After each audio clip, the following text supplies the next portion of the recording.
Hello and welcome to the Joe Ligato Show. I'm your host, Dr. Joe Ligato, and today we're going to be reading this Axios article on Biden's re-election horror show. And this is by the same people who do the Behind the Curtain article. And so I just think this is very important for understanding what's likely to come in the 2024 election, because 2024 is shaping up to be the most important year of, I would say, every generation past World War II.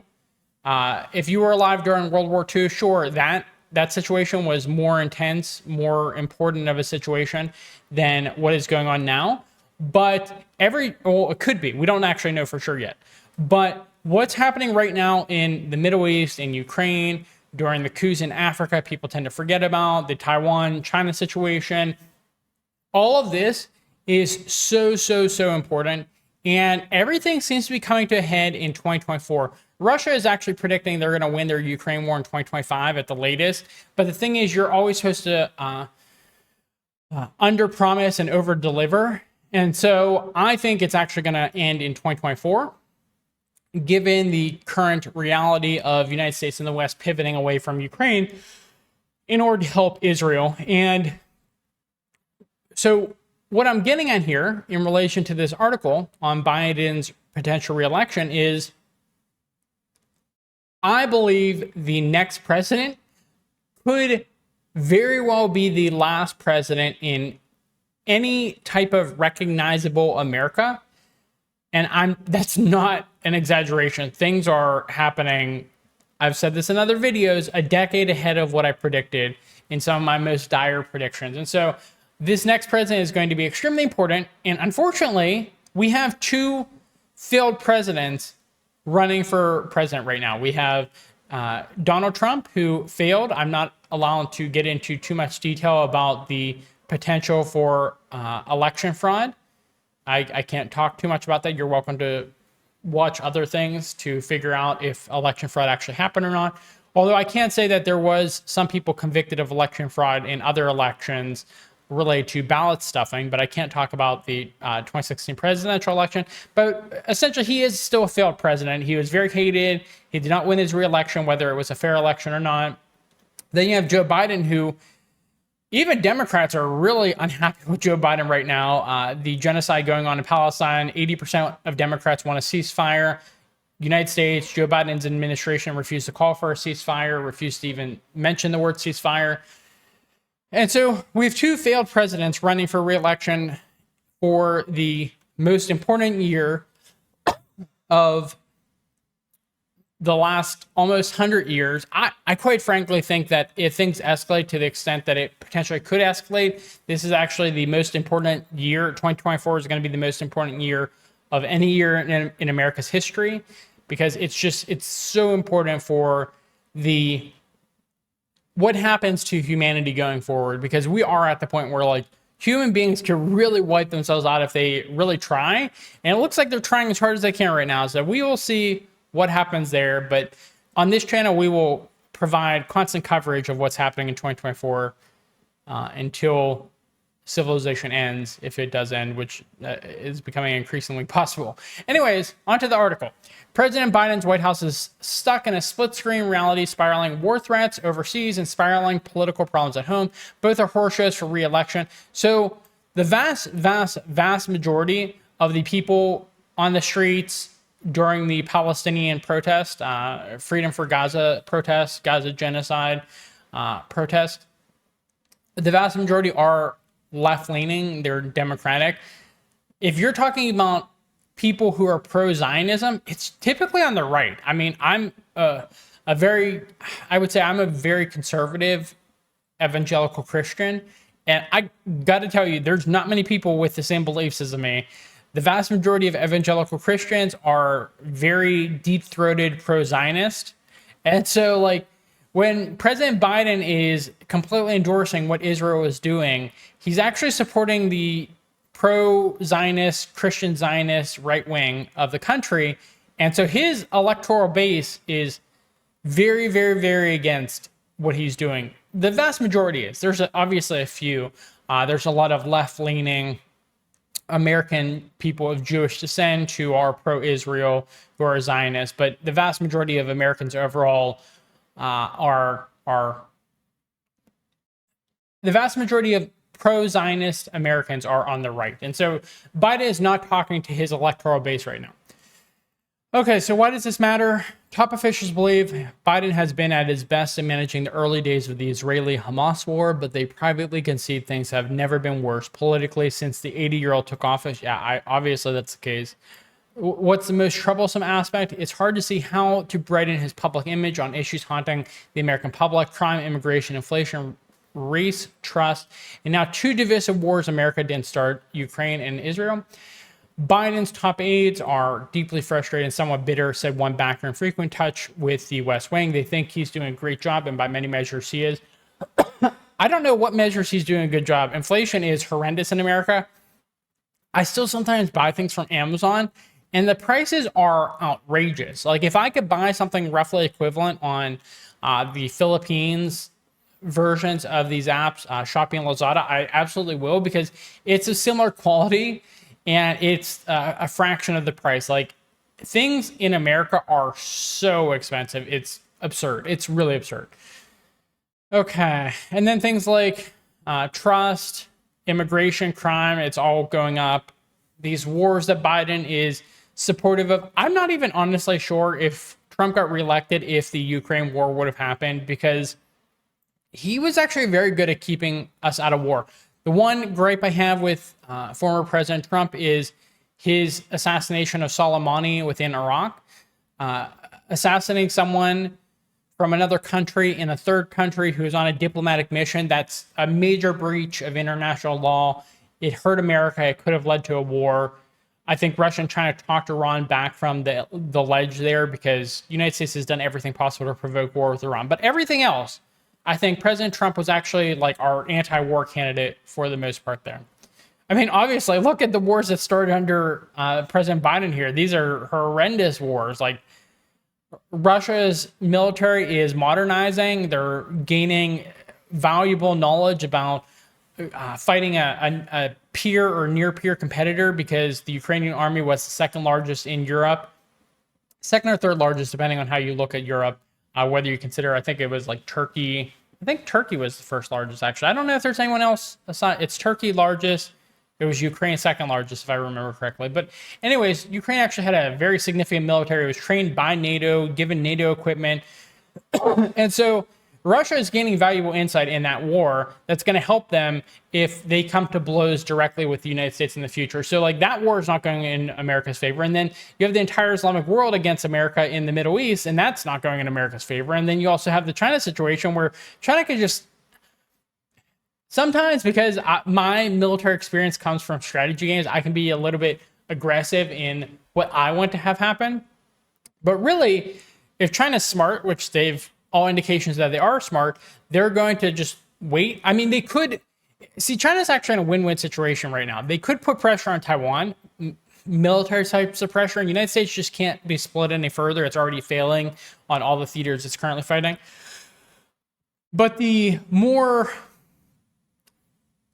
calm strategy that I think China is actually going to take is to just wait and see, and they can provide the threat of force on Taiwan, which would force America to keep assets and maybe even add more assets to the region and spread America even thinner.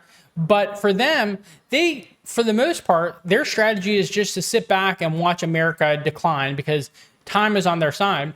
And I think that's the strategy they're going to go with. But again, if they did want to take a more aggressive posture, they absolutely could. And I still think it would be a win situation. I just think it'd be a lot more risky.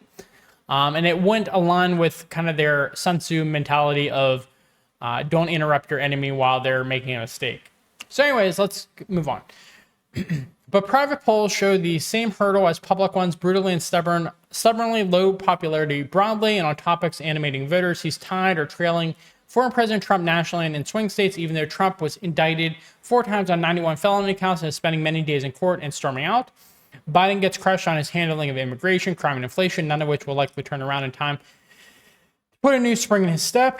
It's not death by one issue, but by a half dozen hitting at once. The load-bearing wall breaks, one Biden official conceded. Many of Biden's own voters didn't want him to run, a daunting design flaw for a re-election campaign. Wow, that's horrible. His popularity with his own supporters hit a new low in a poll this past week. Democrats are divided over Israel. Yeah, they're very divided. Republicans are more pro-Israel than Democrats, so this is concerning news for the current president. What to watch? Election day is 53 weeks away, and Biden needs to excite young voters, black voters, and Hispanic voters. His core constituency is unlikely to vote for Trump, but Democrats are concerned about a combination of voters staying home or backing a third-party candidate. Yeah, that's what I've been seeing a lot. There was a meme that was really popular on Twitter, which was it was something like, I understand ignoring genocide, but I can't understand not voting. So a lot of Democrats are really considering just like sitting this one out, particularly since all of the third-party candidates seem to be pro-Israel as well. You have like people like RFK. I believe, I can't remember about Cornel West. I think Cornel West might be not pro-Israel. And I think Jill Stein might be entering now too, I think I heard. So she's not pro-Israel either. But Tulsi's not in it right now, but Tulsi has shown her deep-throated support for Israel, and so has Bernie Sanders as well. So just too much support all around for Israel right now. And so I think a lot of Democrats are just going to sit the next election out. Dems won in 2020 because of massive turnout. Now many of Biden's base voters are over him. To try to rev them up, Democrats plan to lean into Trump, abortion, and rising cultural issues, including book bans. I don't know how animating that's going to really be, but who knows? People really seem to hate Trump. I don't care either way. If you watch my channel at all, you know I view Trump as being completely a part of the deep state, doing exactly what they want. The reason the deep state hates Trump, though, is because whenever he does something unethical, he will come out and tell you the reason. Like, he's just too honest. Like, he just brags a lot. Like, the typical example given is when someone will ask him, why are Americans in Syria? Why are there American bases in Syria? He'll just flat out say it's to steal oil. When other presidents, other presidential candidates will say, we're bringing freedom and democracy to Syria. So just, he's too honest about the motives of the deep state, and they really hate that because they hate to be exposed like that. Okay, so here's where things get trickier among the pitfalls ahead. It's hard to see a big new idea that could pass Congress and move the needles with the public. The White House slammed so many chips on Bidenomics, which is getting results in reality, but has that been a flop politically? I don't understand what's going on with Bidenomics. I mean, the economy is horrible, far worse than under Trump. I mean, you could blame that just on the situation he was dealt, but I mean, it's still under his watch. And so people really can't be favorable towards Biden about what's going on because the economy is garbage. Like, it's horrible in America. I still, again, see the prices in America because I shop on Amazon sometimes. Okay, so that leaves West Wingers banking on Trump hatred, not Biden love or even liking to carry them. The Biden campaign has spent $10 million and counting on TV ads, mostly touting Biden. His polls haven't moved. If anything, they've gone down. Second,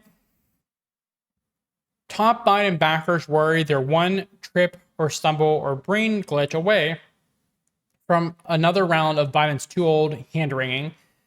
Axio told you about the strategy to mitigate it, but voters see him as hesitating, faltering, and often confused. He is often confused. He never knows how to get off stage. He can't get downstairs. I mean, and then it says it's a visible weakness that can't be fixed or changed, as one veteran of presidential politics point out. I mean, no duh, it can't be changed because he's extremely elderly and frail. Next up, number 3, Hunter Biden likely will remain in the headlines through Election Day as he battles criminal charges and House Republicans push impeachment against his dad. Fourth, House Republicans have made themselves a laughingstock with their speaker fracas over the past month, but Speaker Mike Johnson says he will continue the impeachment inquiry. I don't know if they've made themselves a laughingstock because what you've seen is some Republicans have morals about some issues that they're not willing to budge on. And they removed a speaker that they didn't like. I can't even remember the guy's name anymore. I don't remember. But he was so useless that no one really liked him. No one really cared about him. And there were some Republicans, whether you agree with their morals or not, they stood on their morals and got him kicked out. And that's what you should do. That's what AOC and the squad should be doing on the left as well. But you don't see them doing that. So Yeah, I don't know if that's a laughing stock. I think that's exactly what voters want to see. Opposition. So there's opposition to Ukraine aid, which has grown among Republicans. Yeah, I am not a Republican, but I don't support Ukraine aid. So what they're saying next, the article says, Biden advisors point out that year-out predictions are rarely right. Politics are static. Individual pieces of Bidenomics are popular, and they say 53 weeks is actually lots of time. Voters will decide next fall after hundreds of millions have been spent by each side, not this fall. So next it says, in October 2011, 13 months before President Obama's reelection, a Quinnipiac poll had his approval hitting an all-time low. Okay, so this is not out of the norm. Yet many top figures in both parties agree on this brutal calculus. Trump is the only viable Republican that Biden can defeat, and Biden and Vice President Harris are the only Democrats that Trump could defeat. So this is the worst of both worlds for both the right and left right now. So what's next? The Middle East war gives the president a chance to project stable leadership ahead of a general election that could boil down to Biden's age versus Trump's character. Okay, well, he's not showing that stable leadership. It's a few weeks since this article was published, and he's done a horrible job. So it goes on to say, but the White House knows the war will likely widen. One Biden insider said about the war, the most pessimistic scenario is the most likely outcome. Okay, so they're talking about war with Iran, I believe, there. And the thing is, I don't think they understand. This either stays a genocide of Gaza and everyone just kind of watches on the sideline, or they involve Iran, and then Russia gets involved because Iran's involved, and then China gets involved because Russia's involved. Okay, so this is not going to just be a regional war between regional powers. This is going to very quickly involve the United States, Russia, and China if this does escalate, which so far it has not, but there's every indication that it very well could. Okay, so that is our video on providing some commentary on this Axios article on Biden's re-election horror shows. I think it was a good article. It was worth covering. If you found this to be informative, please give us a thumbs up. It helps us in the algorithm. Please subscribe to our channel for more content on both YouTube and Rumble. Please leave us a comment in the comment box below. Questions, concerns, critiques you might have. Thank you for watching, and I hope you have a good rest of your day. Bye.